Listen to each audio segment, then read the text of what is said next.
Hey guys, welcome back to my channel. दोस्त who are new, I am Freda. और जो book मैं use कर रही हूँ एन अप्रोच टू साइकोलॉजी है, रिटन बाय रक्षंता शहनाज। देखने बेशक आप। आज का टॉपिक है Guilford's model of intellect.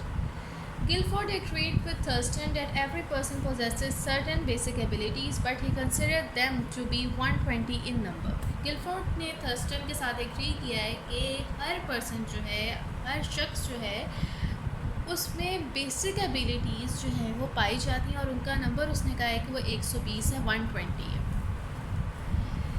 He propose this theory इन 1961 और 1961 में उसने थेरी को प्रपोज किया। क्या थेरी थी? उसके अंदर उसने कहा था कि सर्टेन बेसिक एबिलिटीज़ जो कि 120 है वो हर शख्स में पाई जाती हैं।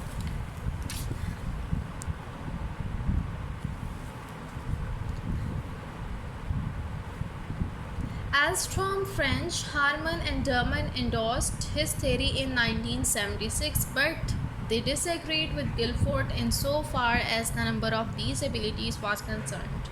अब ये जो साइंटिस्ट का मैंने नाम लिया है, ये भी यानी कि एग्री करते थे कि जो सर्टन बेसिक एबिलिटीज़ हैं वो हर शख्स में पाई जाती हैं, लेकिन वो इस बात पे एग्री नहीं किए कि इनका जो नंबर है वो 120 है। यानी कि आप एक नंबर पे बता सकते थे सर्टन एबिलिटीज़ 120 और वो हर बंदे में पाई जाती हैं, वो इस बात से मुत्तफिक नहीं थे। Later on, Guilford conceded that this structure of intellectual abilities was hypothetical. बाद में गिलफोर्ड ने खुद ये बताया कि जो उसने स्ट्रक्चर बनाया था कि इतनी जो हैं वो एबिलिटीज़ हैं वो हाइपोथेटिकल था, यानी कि किसी लॉजिक की बेस पे नहीं था, बल्कि उसकी अपनी सोच की बेस पे था, जो वो सोचता था उसके मुताबिक था। Later on, Bath-Hassan Guilford conceded that this structure of intellectual abilities was hypothetical. The abilities described in them have so far not been discovered in total. और उसने ये भी बताया कि जो abilities उसने कही थी कि ये 120 abilities हैं, उनको उसने डिस्कवर भी नहीं किया था, यानी कि लोगों में देखा भी नहीं था कि वो abilities हैं कि नहीं हैं। According to one estimation, they range from 20 to 120 and are characterized by correlation.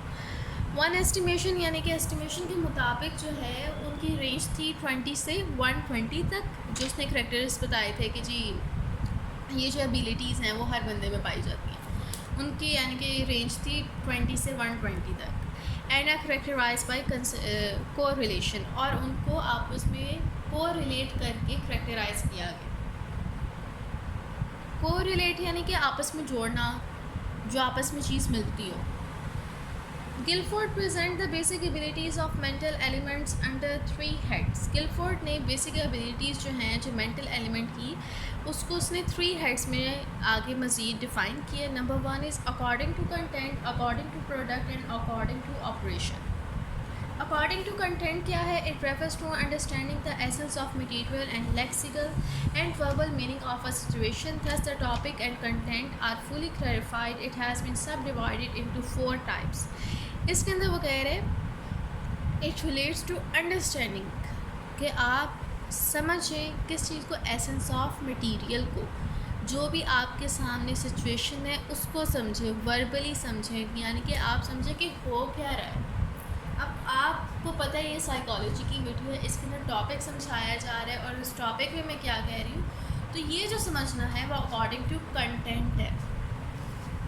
Thus the topic and content are fully clarified, कि जो टॉपिक है और जो कंटेंट है वो आपके जहन में मुकम्मल तौर पे fully clarify हो। It has been subdivided into 4 types, और इसकी भी आगे मज़ीद 4 types हैं। Number 1 is figural content, number 2 is symbolic content, number 3 is semantic content and number 4 is behavioral content। अभी तक हमने क्या पढ़ा है कि गिलफोर्ड ने मॉडल ऑफ इंटेलेक्ट दिया था, उसने कहा था बेसिक एबिलिटीज़ जो हैं वो 120 होती हैं। फिर आगे उसने मज़ीद बताया कि ये जो थी वो हाइपोथेटिकल थी और इनकी रेंज जो है वो 20 से 120 तक है। फिर उसके बाद गिलफोर्ड ने इन बेसिक एबिलिटीज़ जो है उनके 3 हेड्स बताए। Number 1 is according to content, number 3 is according to product, number according to content, according to product, और number last one was according to operation. According to content होता है कि यानी कि आप जो हो रहा है टॉपिक है, जो कंटेंट है, बेसिकली आप उसको मुकम्मल तौर पे क्लैरिफाई कर लें, समझ लें। फिर उसके बाद है कि अकॉर्डिंग टू कंटेंट जो है उसकी मज़ीद 4 टाइप्स हैं। नंबर 1 इज़ फिगरल कंटेंट, वो देखते हैं क्या। It refers to the content that contains questions in the form of figures. ये रेफ़र करता है या रिलेट करता है उस कंटेंट से जिसमें क्वेश्चंस हों in the form of figures, figures की फॉर्म में, और ये फिगर्स जो हैं वो सॉलिड ऑब्जेक्ट में हो। सिंबॉलिक कंटेंट, इसके अंदर जो है कंटेंट जो है, जो इन्फॉर्मेशन है आपको जो प्रोवाइड की जाती है वो सिंबल की फॉर्म में होती है। For example formulas in math, chemistry, physics are set out in symbol. Symbolic content में क्या है कि आपको जो इन्फॉर्मेशन प्रोवाइड की गई होती है, जो कंटेंट होता है आपके पास, वो सिंबल्स की फॉर्म में होते हैं और उसके एग्जांपल वो फार्मूलाज इन मैथ में दे रहे हैं, केमिस्ट्री के फार्मूलाज, फिजिक्स के फार्मूलाज, ये सारे के हैं सिंबॉलिक कंटेंट है। The individual is asked to explain और सॉल्व दिस प्रॉब्लम। इंडिविजुअल को कहा जाता है कि बताइए कौन सा सिंबल है और फिर इसके ज़रिए सॉल्व करें question. Number third is semantic content. It relates to understanding the meaning of content that consist of word. ये रिलेट करता है understanding the meaning of content, कि आप कंटेंट की मीनिंग को समझे जो कि वर्ड्स पर कंसिस्ट है, यानी कि जो उधर लिखा हुआ है ना, जो वर्ड वो बयान कर रहे हैं, आपने उसको समझना है। ये क्या है? Semantic content. The individual explain the content through lexical comprehension of these words and general reasoning, यानी कि जो लिखा हुआ होता है, जो वर्ड्स की फॉर्म में आपको बताया जा रहा होता है, आप उसको मज़ीद बयान करते हैं कि यहाँ पे कहा क्या जा रहा है। फिर है behavioural content. Behavioural content, it is an important element of ability to know how the individual adopts to various circumstances and how he can maintain pleasant relations with other. ये जो है एबिलिटी का एक इम्पॉर्टेंट एलिमेंट है। इसके अंदर individual जो है वेरियस सर्कमस्टांसेस को कैसे अडॉप्ट करता है ये जाना जाता है, और वो किस तरह मेंटेन करता है दूसरों के साथ अपना प्लेजेंट रिलेशन, किस तरह वो लोगों के साथ बिहेव करता है। बेसिकली बिहेवियरल कंटेंट में बिहेवियर को देखा जाता है कि वो अपनी सिचुएशन को किस तरह अडॉप्ट कर रहे हैं और उसका दूसरों के साथ क्या रिलेशन है। और यहाँ पे जो अकॉर्डिंग टू कंटेंट है उसकी टाइप्स हो गई हैं ख़त्म। आगे है according to product. This is the second basic ability. ये सेकेंड बेसिक एबिलिटी है that is concern with the individual's capability to deal with various condition. ये सेकेंड बेसिक एबिलिटी है जो कि कंसर्न करती है इंडिविजुअल की कैपेबिलिटी से कि वो डिफरेंट सिचुएशन में किस तरह डील करता है।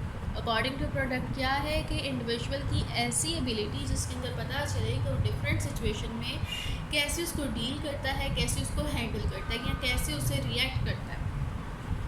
His performance is assessed by the way he tackles problem, और उसकी परफॉर्मेंस को जिस तरह वो प्रॉब्लम को टैकल करता है उस तरह असेस किया जाता है। This performance is brought out by the class between environmental forces and his ability. और ये जो परफॉर्मेंस है उसको बाहर निकाला जाता है इन्वायरमेंटल फोर्सेस और उसकी एबिलिटीज़ को आपस में क्लैश करवा के इनके उसको कोई ना कोई सिचुएशन में डाल के जो है उसका देखा जाता है ये किस तरह बिहेव करेगा।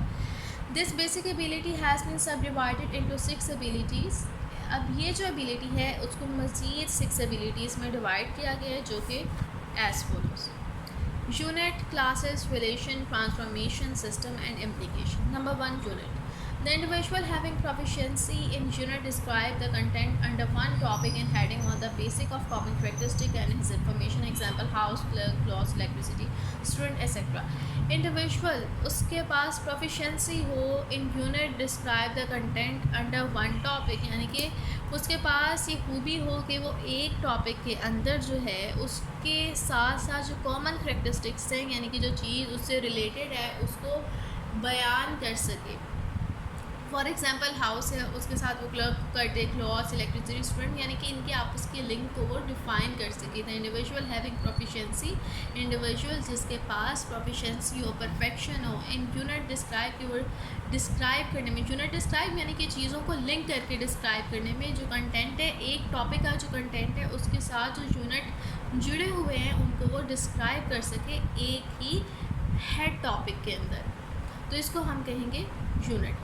फिर आगे है classes. The sub category of basic ability is concern with the identification and formulation of a group of common characteristics of a subject और matter. It is the distinction of units, example office, colony, factory, college, university, etcetera. This sub category यानी कि ये जो सब category है basic ability की, ये इसका ताल्लुक जो है आइडेंटिफिकेशन और ग्रुप की फॉर्मेशन से है जिनके आपस में कॉमन करेक्टरिस्टिक्स हो। इसका क्या है कि एबिलिटी होना कि आप चीज़ों को आइडेंटिफाई कर पाएँ और जिन चीज़ों का आपस में ताल्लुक़ बन रहा है, जो चीज़ें आपस में लिंक हो रही हैं, आप उनको एक कॉमन यानी कि करेक्टरिस्टिक्स की बेस पे उनका एक ग्रुप बना पाएँ, उनकी फॉर्मेशन कर सकें।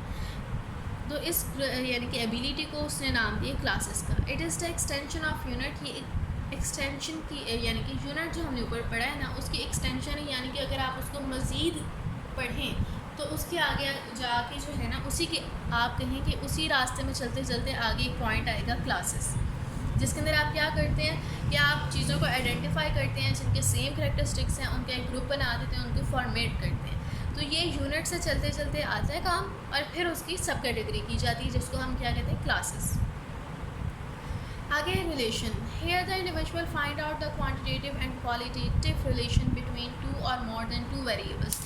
इसके अंदर क्या है, इंडिविजुअल जो है क्वांटिटेटिव यानी कि क्वांटिटी वाइज, मिकदार वाइज, और क्वालिटी यानी कि चीज़ कैसी है, अच्छी है, बुरी है, क्वालिटी वाइज जो है वो दो चीज़ों, दो वेरिएबल्स के दरमियान रिलेशन को फाइंड आउट करता है। It is an important mental process to discover the relation between various units and events. It is an important mental process. ये इम्पॉर्टेंट मेंटल प्रोसेस है कि आप डिस्कवर करें relation between various units and events, कि आप जो आपके पास यानी कि आप सपोज़ करें यूनिट आप ले लें कि जी आपने कहानी पढ़ी, इत्तेफाक में बरकत है, आपके पास अब ये यूनिट है इत्तेफाक में बरकत है। अब आपके साथ कोई वाक़या हुआ तो आपने उस यूनिट को लिंक कर दिया इवेंट के साथ कि वाकई ही इत्तेफाक में बरकत है, हमने उस टाइम इत्तेफाक से काम लिया तो हम बच गए। तो इट मीन्स कि आपकी बेसिक एबिलिटीज़ में जो उसने डिफ़ाइन किया है ये भी है कि आप क्वांटिटेटिव और क्वालिटेटिव रिलेशन को पहचानें और उसके अलावा आप डिस्कवर करें यूनिट और इवेंट के दरमियान की relation.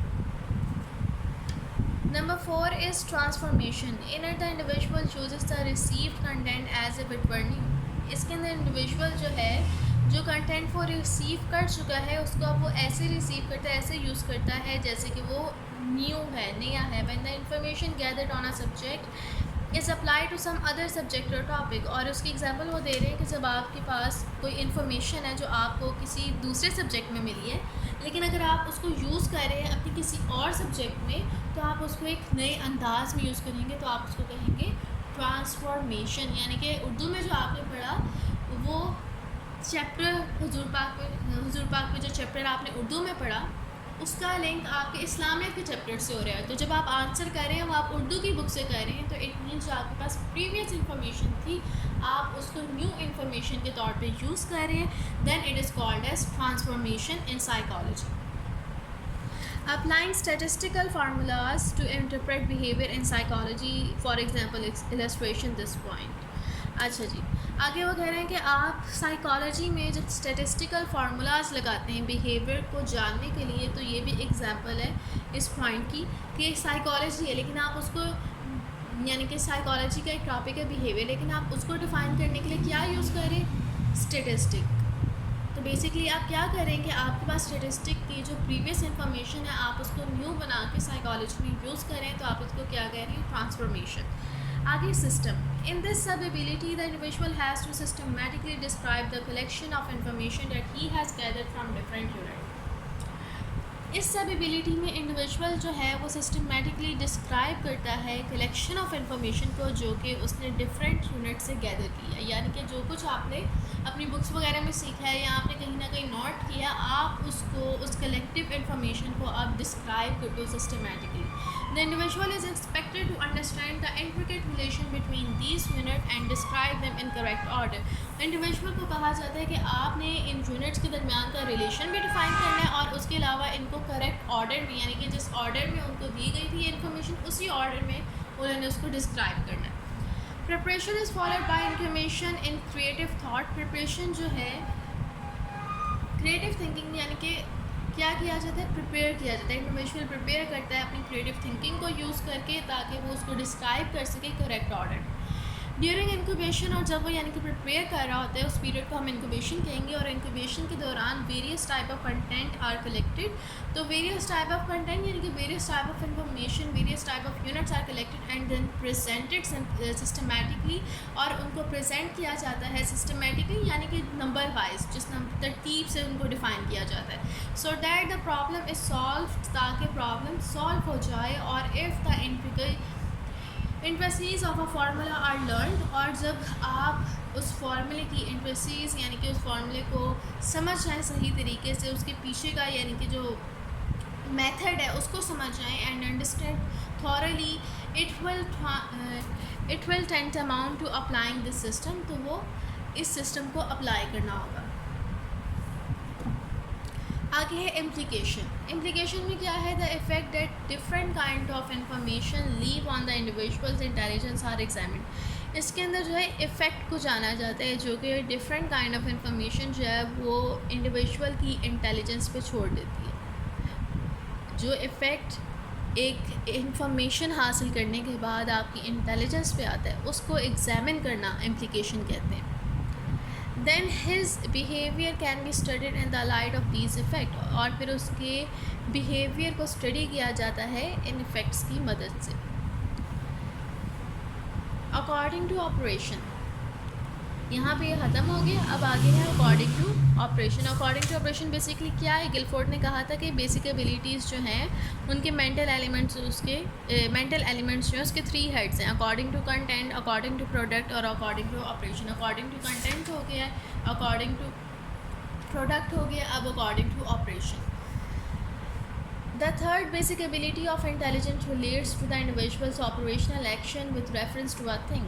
Third basic ability of intelligence जो है वो रिलेट करती है इंडिविजुअल की ऑपरेशनल एक्शन से with reference to a thing, किसी चीज़ के रेफरेंस के साथ। थर्ड बेसिक एबिलिटी क्या है? इंटेलिजेंस की थर्ड बेसिक एबिलिटी क्या है?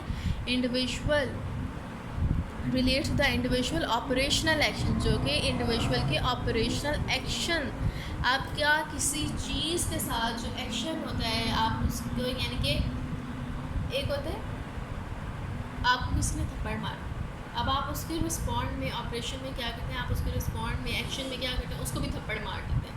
तो आप उसके जो एक्शन को आप समझ रहे हैं कि उसने ऐसा क्यों किया, with reference to I think, यानी कि रेफरेंस टू यानी कि जो उसके साथ हुआ, जिसके रिस्पॉन्ड में वो एक्शन कर रहा है, उसको हम कहेंगे according to operation. According to operation यानी कि third head of mental element. It is concerned with the capability, reflection, ingenuity and thinking. ये कंसर्न है कैपेबिलिटी से, रिफ्लेक्शन से, इंजेन्युइटी से और थिंकिंग से। It also include the study of mental processes that take place, और इसमें जो मेंटल प्रोसेसेस होते हैं उनको भी स्टडी किया जाता है। Guilford have divided this basic ability into further 5 सब कैटेगरीज, और इसको भी उसने 5 मज़ीद कैटेगरीज में डिवाइड कर दिया। Number 1 is cognition. कग्निशन होता है कि आप चीज़ों को पहचानें, plus two discernment and understanding, कि आप उनको पहचानें और उनको समझें या आपको याद हो कि ये चीज़ क्या है। Having clear perception of the implication of various events and situation, आप के जहन में क्लियर परसेप्शन हो, क्लियर आपका माइंड हो कि जो मेरे सामने चीज़ हो रही है, जो मेरे सामने सिचुएशन है वो है क्या। And being fully aware of its pros and cons, और उसके आपको मुकम्मल फ़ायदों और मुकम्मल नुकसानात का पता हो, उसको आप कग्निशन कहते हैं। आपको पता हो सिचुएशन क्या है और उसके प्रॉस एंड कॉन्स क्या है, then it is cognition. The individuals cognitive power is also a basic sub ability. Individual की कग्निटिव पावर जो है वो उसकी बेसिक सब एबिलिटी है। Memory. In this basic ability, the individual's capability to apply his past experience to present problem is examined. इस basic ability में individual की capability, individual की जो काबिलियत है अप्लाई करने में अपने पास्ट एक्सपीरियंस, उसके पास पास्ट एक्सपीरियंस है, उसको वो किस हद तक, किस अंदाज में अपनी प्रेजेंट प्रॉब्लम को एग्जामिन करने में अप्लाई करता है, उसको हम कहते हैं memory. Convergent production. It also refers to tackling an event or situation by getting to the bottom of its various aspects separately. Convergent production ये होती है कि आपके पास एक प्रॉब्लम आई है, आप क्या करो, उस प्रॉब्लम की तह तक जाओ, उसके जितने भी एस्पेक्ट हैं आप उसको अलग-अलग जांचो. Convergent production brings out the individual's ability to get to the solution of a problem by examining all of its aspects. Convergent production में इंडिविजुअल जो है उसकी एबिलिटी होती है कि वो अपनी सोल्यूशन तक, उस प्रॉब्लम के सोल्यूशन तक जाने के लिए क्या करता है कि जितने भी उसके यानी कि एस्पेक्ट होते हैं उनको अच्छी तरह एग्जामिन करता है. Whatever method one may adopt, आप कोई भी मेथड अडॉप्ट करो, generally there is only one right solution to a problem, और उस प्रॉब्लम को सॉल्व करने का ज़्यादातर एक ही राइट सोल्यूशन होता है.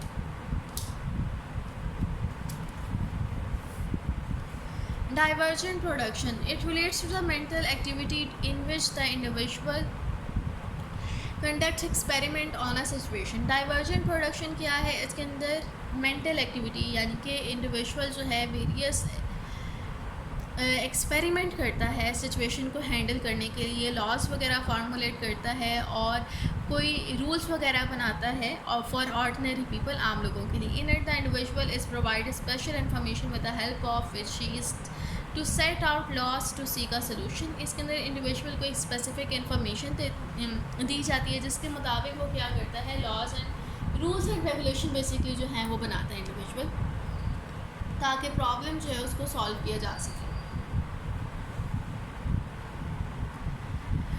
और इसके अंदर अगर आप इसको मज़ीद यानी कि एक वर्ड में समझना चाहें ना, तो इसके अंदर आपकी मेंटल एक्टिविटी को देखा जाता है कि अगर आपको ये बात बताई गई है कि आपने इस चीज़ को फॉलो करना है और इसके मुताबिक आपने रूल्स एंड रेगुलेशन बनाने, तो आपकी मेंटल कैपेबिलिटी को देखा जाता है कि आप कितने अच्छे रूल्स एंड रेगुलेशन बना पाते हैं.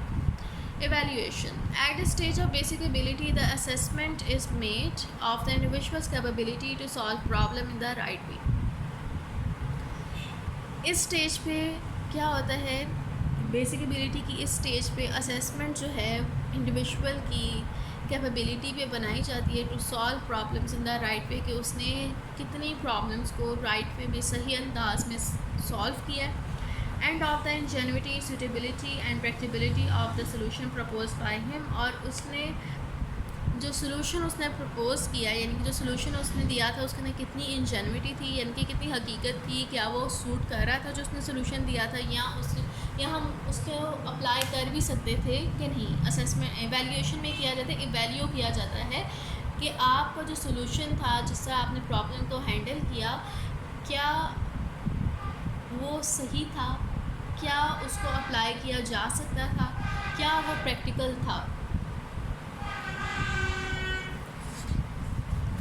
आगे देखते हैं क्या है. All three basic abilities that consist of 15 sub-abilities in total are considered important aspect of intelligence. 3 basic abilities जो हैं, जो अभी हमने पढ़ी हैं, वो 15 सब-abilities उनकी टोटल हैं जो कि इंटेलिजेंस के इम्पॉर्टेंट एस्पेक्ट हैं. सिंपल सी बात है, 3 बेसिक एबिलिटीज़ थी, आगे उनको जो सब डिवाइड किया वो 15 है. फिर उसके बाद है एवरी एस्पेक्ट, हर जो एक्सपेक्ट जो है has it on role in solving a problem. Problem को सॉल्व करने में हर एस्पेक्ट का अपना अपना किरदार होता है. And it determines the different directions of the individuals ability. और ये हर एस्पेक्ट जो है, एक तो उसका अपना किरदार होता है प्रॉब्लम को सॉल्व करने में, दूसरा वो इंडिविजुअल की एबिलिटी की तरफ भी इशारा करता है कि इंडिविजुअल कितना काबिल है. अकॉर्डिंग टू गिलफोर्ड के मुताबिक all these possible aspect are 120 in number. Guilford के मुताबिक कि तमाम एक्सपेक्ट जो हैं वो 120 होते हैं नंबर में. The formula he delve to interpret it as under, और उसने जिस फार्मूले के मुताबिक ये 120 नंबर कहा था वो नीचे दिया गया. 4 subcategories of basic abilities according to content.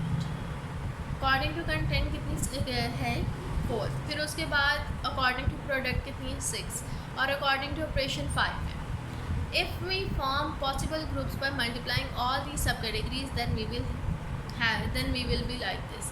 अच्छा, वो कह रहे हैं कि अगर हम इन सब कैटेगरीज़ को आपस में मिला दें, मल्टीप्लाई कर दें, तो हमारे पास क्या आ गया, 4 मल्टीप्लाई बाई 6 मल्टीप्लाई बाई 5, 4 6 24, 24 5 120. इस तरह उसने कहा था 120 इन नंबर दिया.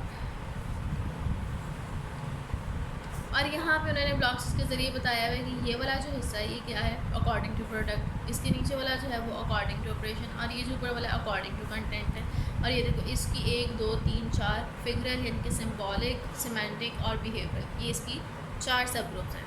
और इधर से 1 2 3 4 5 6 और ये 6 हैं। तो कौन कौन से unit, classes, relation, system, transformation and application. और ऑपरेशन में अभी हमने पढ़ा है कि 5 हैं, cognition, memory, divergent production, convergent production or evaluation. This theory resembles Spearman's and Thurston's theory in which they have described general ability or G factor. However, this theory is very vast in scope. वो कह रहे हैं कि ये जो theory है वो Spearman और थर्स्टन की जो थेरी है उससे रिजेंबल करती है, और उसके अलावा ये बहुत ज़्यादा स्कोप में वाइड है, वास्ट है। According to this theory, every individual does have some measure of general intelligence, but along with it has superior or inferior abilities with reference to specific field. इसके अंदर बेसिकली लिखा हुआ है कि हर individual जो होता है ना उसके अंदर बेसिक एबिलिटीज़ पाई जाती हैं, लेकिन अब किस में कौन सी वाली ज़्यादा है कौन सी वाली कम है वो जो है ना वो डिफरेंट होता है। Practically, it means that if the difference between the intelligence coefficients of two individual is 5 to 10, it does not affect their general ability. वो कहते हैं कि अगर आप कहें कि 2 इंडिविजुअल्स हैं, उनकी इंटेलिजेंट कोफिशिएंट आप कह लो कि जो उनके जो इंटेलिजेंट के मार्क्स आए हैं उनमें डिफरेंस है कि 5 आए, 1 के 10 आए, तो इसका ये मतलब नहीं कि जो जिसके 5 आए उसकी जनरल एबिलिटी में कोई कमी है, नहीं, उसकी बस आप कहें कि किस तरह कहेंगे कि यानी कि उसकी जनरल एबिलिटी में कोई कमी नहीं है, कि वो जनरल एबिलिटी है, लेकिन मकदार में कितनी है, यानी कि उसकी एक बंदे की ज़्यादा है उससे एक बंदे की कम है। लेकिन इसका मतलब ये नहीं कि अगर उसकी इतनी नहीं है तो वो अपाहिज हो गया या कुछ हो गया, बस इतना ये कि उसके अंदर ये चीज़ ज़्यादा है लेकिन दूसरे वाले में ये चीज़ कम है। If this difference extends from 25 to 30 or even more, such a person will show better performance than those having low score in every field. और इन्होंने कहा कि अगर इस तरह है कि किसी की 25 और किसी की 30 है, तो उसका मतलब ये नहीं है कि उसकी जनरल एबिलिटी में कोई फ़र्क है, जनरल एबिलिटी सब में है, लेकिन जिसका स्कोर ज़्यादा है वो ज़्यादा अच्छी परफॉर्मेंस देगा जिसके उसकी निस्बत जिसके लो स्कोर आए हैं। फिर है Guilford maintain and intelligence is not a combination of abilities nor a general concept. Guilford का ये मानना है कि इंटेलिजेंस जो है वो कम्बिनेशन नहीं है एबिलिटीज़ का, ना ही कोई जनरल कॉन्सेप्ट है। He likes to term it a model, और वो कहता था कि आप इसको एक मॉडल के तौर पे कह सकते हैं। He argues that when different test are design to measure intelligent content is not taken into account. और उसका ये भी आर्ग्यू करता था कि जब डिफरेंट टेस्ट हम डिज़ाइन करते हैं इंटेलिजेंस के लिए तो हम कंटेंट को क्यों नहीं अकाउंट में लेते, क्यों इस पे जो है हम गौर फिक्र नहीं करते। The question about verbal and non verbal skills are similar in nature, though they should be different. He objected when the individual is asked question about various pictures shown to him, it must neither verbal skill nor figurative ability. For when the individual at the sight of various pictures perceive their name, he merely repeat their names, not pictures. He thinks that the individual or statement set in intelligent test should make it clear which content is being measured, which mental operation lies at its core, and what the product of the answer will be. और उसका ये मानना था कि जब हम किसी individual को कोई फिगर या कोई चीज़ वगैरह दिखाते हैं और उससे कहते हैं कि अब इसको डिस्क्राइब करो पिक्चर वगैरह को, तो महज उस पिक्चर को डिस्क्राइब कर रहा होता है, और वो कहते हैं कि हमें उसके अंदर जो इंटेलिजेंट टेस्ट में हम क्वेश्चंस वगैरह उससे पूछते हैं उसके अंदर ये यानी कि क्लियर हो जाना चाहिए कि कंटेंट को भी मेजर किया जाए। Which mental operation lies at its core, के कौन सा मेंटल ऑपरेशन जो है उसके कोर में यूज़ किया जा रहा है, यानी कि अगर हमने उससे कोई क्वेश्चन किया तो हमें पता होना चाहिए कि उसके ब्रेन का कौन सा पार्ट जो है वो उसका आंसर कर रहा है, कौन सा जो कोर है वो उसको यूज़ कर रहा है, and what the product of the answer will be, तो जो आंसर देगा उसका प्रोडक्ट क्या होगा, उसका हम लोग क्या नतीजा निकालेंगे। We explain by the following example, और हम उसको फॉलोइंग एग्जाम्पल के ज़रिए डिफाइन करने लगे हैं। If the client is asked to rearrange the following four letter combination into meaningful words, अगर किसी क्लाइंट से कहा जाए कि आप जो हैं ये जो वर्ड्स लिखे हुए हैं गिब्रिश हैं, आपने इनको अरेंज करना है मीनिंगफुल वर्ड में, हिज आंसर विल बी, तो उसका आंसर क्या होगा, इसका हो जाएगा कम, इसका प्लान और इसका वाइस। It will be analyse as the content is symbolic, तो इसको एनालाइज किया जाएगा कि कंटेंट जो है वो सिम्बॉलिक है। Request mental ability is in cognition and a product is words और यूनिट्स। अच्छा जी, इसके अंदर वो कह रहे हैं कि चूँकि कंटेंट सिम्बॉलिक था तो हम कहेंगे जो मेंटल एबिलिटी उसने यूज़ किया वो कग्निशन है, और उसके अंदर उसने वर्ड और यूनिट का जो है, जो अभी हमने पहले पढ़ा था कि लिंक जो है वर्ड और यूनिट का, उसको उसने जो है यूज़ करके आंसर दिया। If the client is asked to repeat a number, अगर क्लाइंट से कहा जाए कि नंबर को रिपीट करे of given words in words के, it will be analyse like this, तो वो इसको इस तरह एनालाइज किया जाएगा। Content, operation, product, semantic, memory, unit.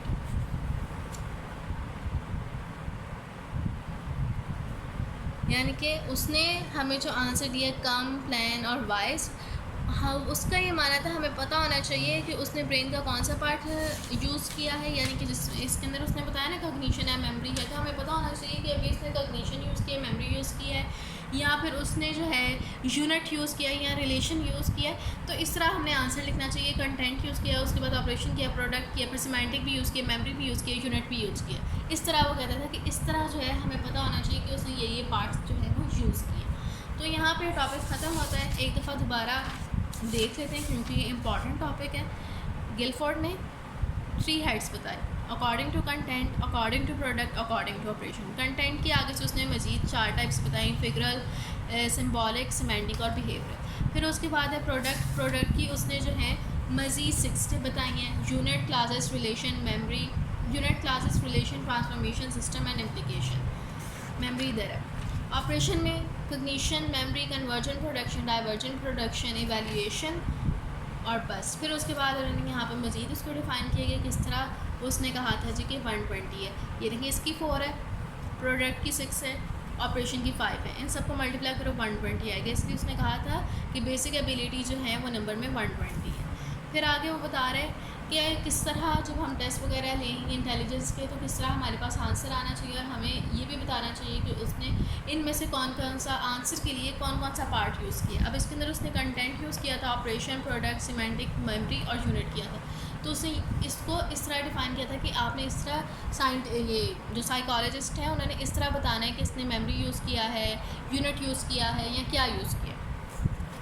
So I hope guys कि आप लोग ये टॉपिक जो है वो समझ आएगा, और ये बहुत ही इम्पॉर्टेंट टॉपिक है, ये बोर्ड में आता होता है, इसको अच्छी तरह कीजिएगा। अगर आपका पेपर है तो मुझे लगता है ये आएगा, और अगर ये ना आया लॉन्ग में तो ये शॉर्ट में आपको लाजमी आएगा। आपको कहा जाएगा कि नाम बनाएं, उनमें से कोई से 2 डिफ़ाइन करें, कोई से 3 डिफ़ाइन करें, इस तरह करके आएगा क्योंकि ये बहुत इम्पॉर्टेंट है। और मैं आप लोगों को ये ना कर भी देती हूँ, यहाँ से स्क्रीनशॉट ले लें, इधर से इसका ले लें।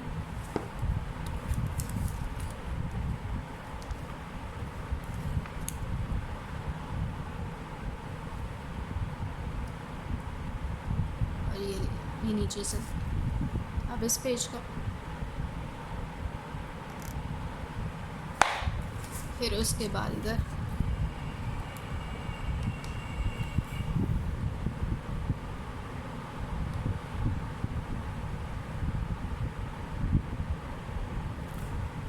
और यहाँ पे टॉपिक खत्म।